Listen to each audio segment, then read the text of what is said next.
Yun, what's up? Good morning mga tropa. Alright, so welcome back again sa ating panibagong vlog. So ngayon ang day 7 ng ating pag-aalaga ng mga sisiw. So sa day 7 may ibibigay na tayo sa kanila mga tropa na. So ngayong araw magpupurga tayo. Yan, pupurga tayo ng mga chikiting natin. Papurgahin natin yung mga day old natin, tapos yung mga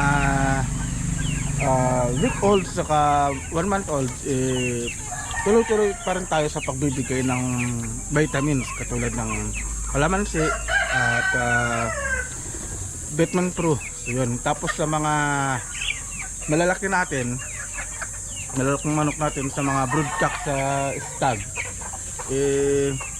magbibigay rin tayo ng vitamins, pero ang ibibigay natin is yung injectable na Bilamil. So hindi pa tayo kasi nakapagbigay mga tropa, kaya siguro mamayang hapon din tayo magbibigay ng Bilamil na vitamins. B12 ba? B12 yan. So bakit nasa hapon? So Bilamil ang mga tropa, yung B12 na yun is mainit sa katawan ng manok, kaya hindi pwede na sa umaga, kasi alam niyo naman yung panahon natin sobrang init, diba? So yun. Tapos pagkatapos natin magbigay ng pamurga sa mga sisiw natin, ito na naman tayo mga tropa, no? So asikasuhin muna natin, asikasuhin natin yung mga manukan natin. Pwede tayo maglinis dyan. Tapos yung gagawin natin is maglilinis tayo ng mga patukaan nila. So dapat laging malinis yung mga ganito mga tropa, no? Kasi pag madumi kasi to, diyan nagsisimula yung sakit. Diyan sila nakakakuha ng sakit, yung mga manok natin. Kaya kailangan malinis lagi yung kanilang inuman, yung patukaan. So yun. So yun ang gagawin natin ngayong araw mga tropa, at simulan na natin to. Alright, let's go! Dami na nilang nakaabang. So hindi pa pala tayo nagbibigay ng patuka, ng pagkain ng mga to. Alright mga tropa, so sa pagbibigay pala ng pagkain ng mga yan, same procedure pa rin tayo. Hindi pa rin tayo magbabago ng para ng pagbibigay ng pagkain. Kasi kung saan hiyang yung mga manok natin, doon natin sila, yun ang ibibigay natin sa kanila. Kasi nag-try ako dry feeding. Yung dry feeding kasi mga tropa, para silang mahina o matamlay sila. So nagsubok ako ng wet feeding. Doon nakita ko na mas effective yung wet feeding sa kanila, sa mga katawan ng mga manok natin. So yun ang paraan na natin ng pagbibigay ng pagkain. So every morning, ito, kon pa rin tayo, bibigay pa rin tayo ng vitamin pro sa mga stag sa mga broodcock natin, pati na rin sa mga astral. Yan, bali wala pa kasi tayong nakuhang repolyo, kaya yan na muna yung bibigay natin. Ito, kung kita nyo naman nung previous vlog natin, hinuhugasan natin ito. Hinuhugasan muna natin para lang sa ganun na matanggal to. Ayan, kasi may parang chemical na rin kasi ito na parang vitamins, kaya pag hindi natin ito tinanggal, magkukontra sila ng vitamin pro. Ayan mga tropa.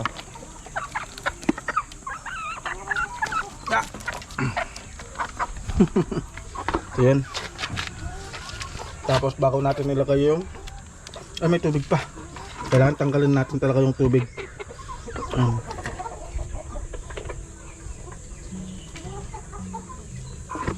So unahin na natin yung mga malalaking mga tropa. Ito yung vitamin pro na ilalagay natin. Ayan na. Yun. Tapos lagyan natin ng kunting tubig kasi para mahalo yung vitamina dito sa may patuka nila.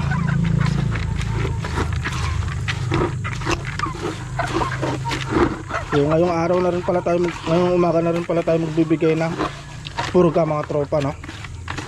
Dapat sana mamayang hapon, kaso may lakad pala kami ni Mrs.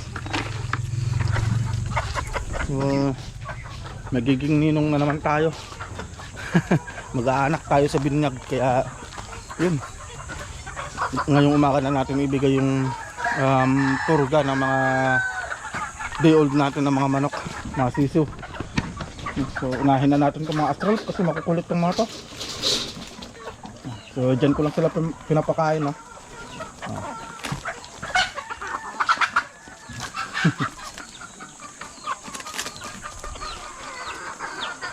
Yun. At dito naman tayo sa mga brood hen natin. Yung mga brood hen natin, no? Ay, pangalawang beses na to, ah. Lagi na lang nabibitin to.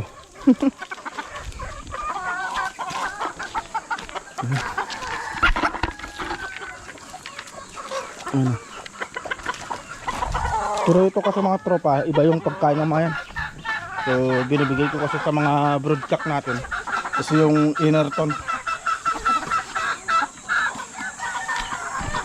Ito, may tubig pa kaya tangkalin natin.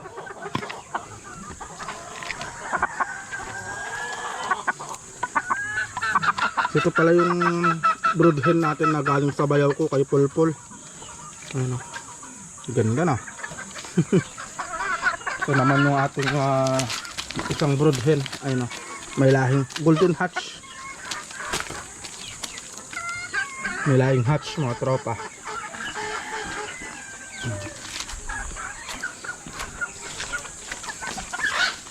So araw-araw hindi talaga tayo nauubusan ng gawain dito sa may manukan natin. Ano sila mga tropa, oh. Balik tayo, tignan natin kung susunod sila. Balik tayo. Na. Alam na nila, eh. Ayan. Bibigyan natin itong mga to. Pero yung mga 1 month old sa week old, mahuhuli na sila. Kasi pati yung mga week old natin, ipupurgahin din natin.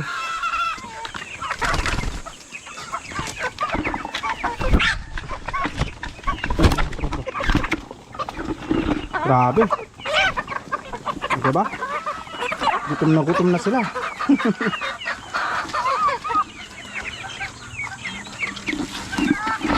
Yung mga yun, gutom na rin, ha? Pati yung nandito. Dami nila. May tubig pa to. Tapon na natin yan. Kasi kagabi pa yan, eh.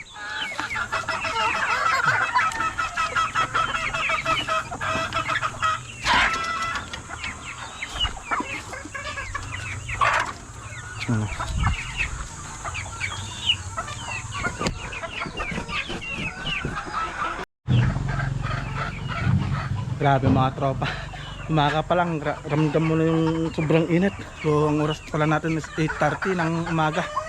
Grabe, sobrang init na. Ay, ito mga pala mga tropa, no?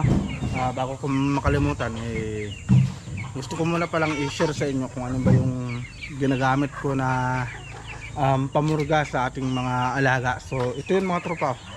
Ay, saan na ba yun? Ay, wait lang.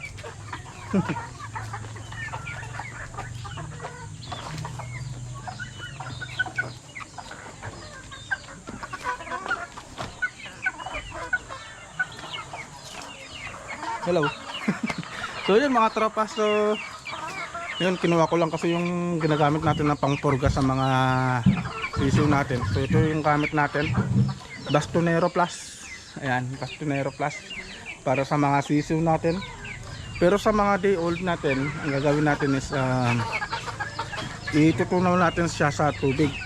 Pero sa mga anong tawag dito, sa mga week old, ihahalo natin sa patuka nila sa pagkain nila. Right, so ganun yung sistema natin. Alright, so yun, gawin na natin to.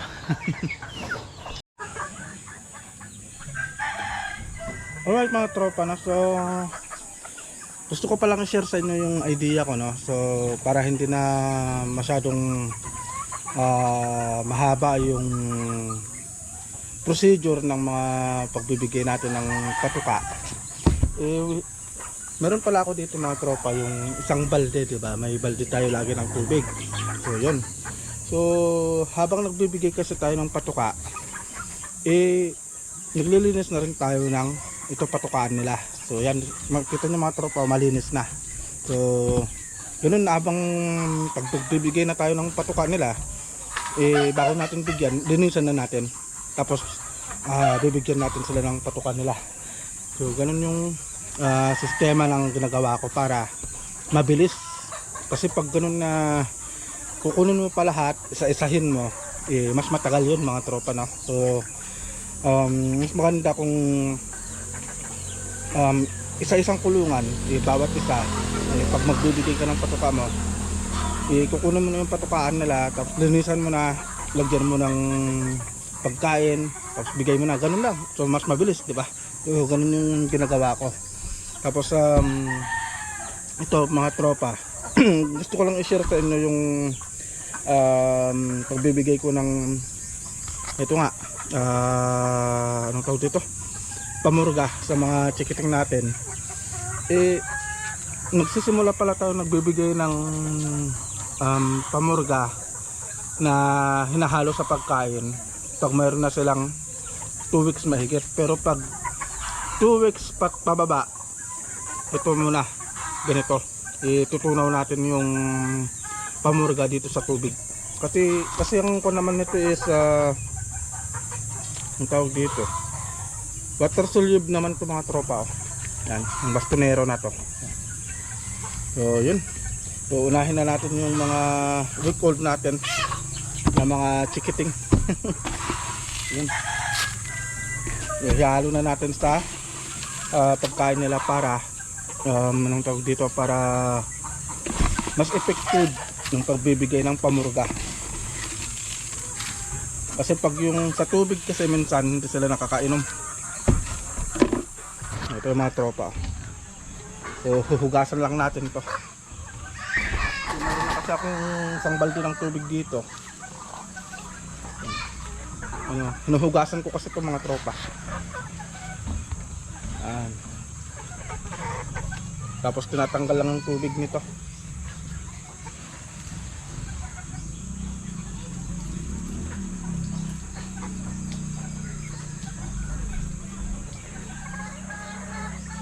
Kaya kung gusto mong mas healthy yung mga manok mo, sundan mo lang yung ginagawa ko. At pag effective to sa mga manok mo, comment mo sa akin kung tama ba yung procedure na ginagawa ko. So yun, yung mga tropa, oh. Halo natin Bastonero Plus. So hindi pala ako gumagamit ng ibang brand. So ito lang talaga yung ginagamit ko sa mga chikiting natin. Pero pag sa mga malalaki na, pero saka ko na lang sabihin yan para sa another vlog natin yan. Pero purga ko rin sila mga tropa, isang beses sa isang buwan. Tuwing katapusan nagpupurga ako sa mga broodcock natin, saka sa mga stag natin. Ito sa mga tropa, yan na yung kinalabasan. Hahaluin lang natin ng maigi.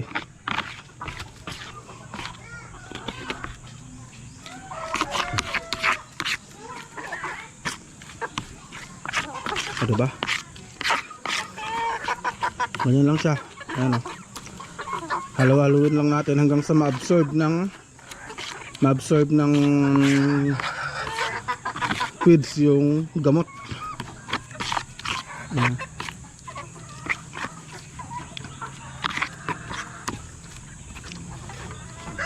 Right. Yun, bigyan na natin sa mga week old natin.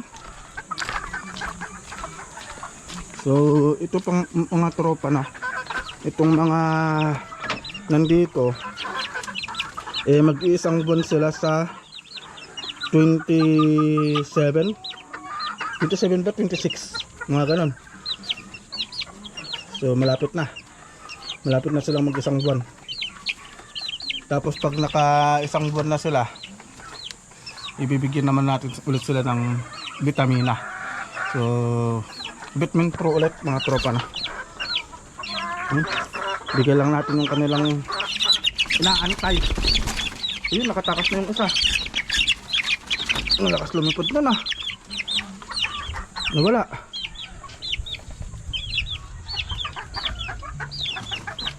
Yun, nakawala sa baba. Yun sa baba. Huhuliin natin yung mamaya. Yun na, yung mga tropa. Ayun mga tropa na, so natapos na tayo sa mga week old natin. And madako naman na tayo ngayon dito sa mga day old natin. So yun, paano nga ba yung pagbibigay natin ng pamurga sa mga day old natin mga tropa na. So sakto, meron tayo dito yung sukatan natin.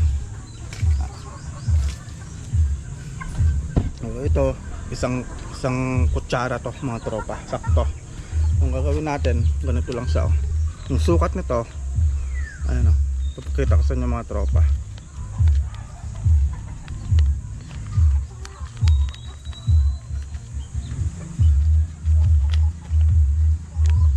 Yan, napakakunti lang.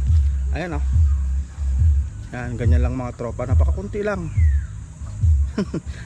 Kunting-kunti lang mga tropa, no. Kasi hindi pwedeng ma-over sa purga yung mga sisiw natin kasi madidedo naman yung mayan. Yung isang ganito mga tropa is mapupuno na to. Yan. So para magkaroon kayo ng idea kung paano yung pagbibigay ko ng pamurga, step by step ituturo natin sa inyo. Puno yan mga tropa, pupunuin natin to.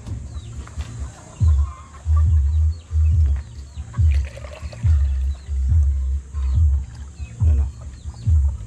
Yan mga tropa. O diba? Kita nyo, saktuhan lang yung kulay, saktuhan lang yung timpla. Maubos man nila to sa maghapon o kahit hindi nila maubos, walang problema. Importante, nakainom sila. So tara, puntahan natin yung mga chikiting natin, yung mga day old natin. Right, so dito na yung mga day old natin mga tropa. Kasi tamang tama pag nakapagpurga tayo, mga bukas siguro maglilinis naman tayo ng kulungan nila. So lilinisan naman natin yan ngayon. Tapos bukas tubig na naman ulit yung bibigyan natin. Hindi muna tayo magbibigay ng vitamina. Tapos sa other day dun tayo magbibigay ng Vitamin Pro. So step by step i-vlog natin yan para masundan nyo yung ginagawa ko mga tropa, no? Ayan, no? So magmula pala kaninang umaga hindi ko pa pala napainom tomato. Ay, so yun, pasensya na kayo sa pawis ko mga tropa, no? Dahil sobrang init. Yan. Yun. Yan na sila mga tropa, ang lakas nilang uminom, oh.